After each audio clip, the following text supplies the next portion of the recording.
All right, we're going to read a couple more legal motions from the Schuyler Pyatte Barbeau trial that's coming up on June the 5th. He's been in prison for over a year with no bail, and they've tried to label him a domestic terrorist. That's his address. I do pray you guys write him an encouraging letter.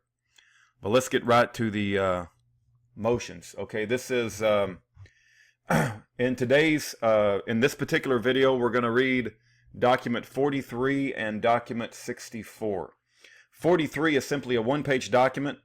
It's signed by the dishonorable Richard A. Jones. I have no respect for any federal judges or any judges in this country whatsoever.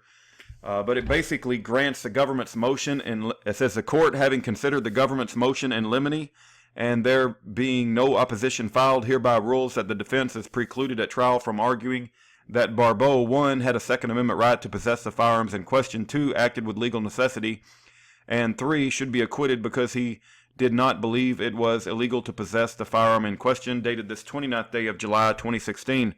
So basically, Richard A. Jones is rubber stamping the U.S. Attorney's in limine motion to silence Schuyler from arguing his legal points of law.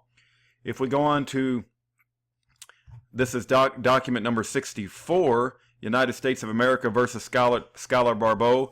This is Schuyler's motion to proceed pro se. He put it forward on April the 7th of 2017. Oral argument requested. Schuyler Barbeau, by his attorney, Robert Gombiner, moves to proceed pro se in all further proceedings in this matter, including pretrial motions and trial.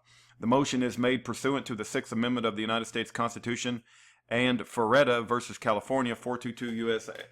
806, 1975.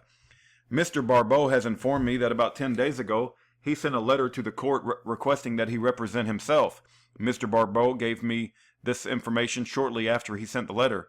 Since I had not received any indication from the court that the letter was received, I met with Mr. Barbeau yesterday to confirm that the letter had been sent and that Mr. Barbeau still wanted to proceed pro se.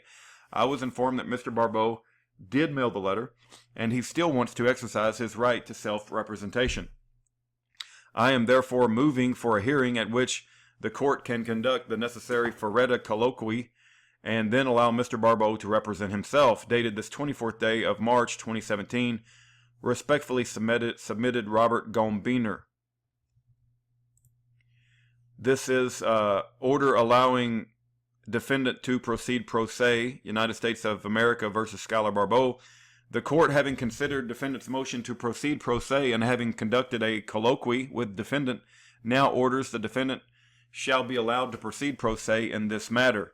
It's not signed, but I gather it was at some point, and Schuyler is proceeding pro se.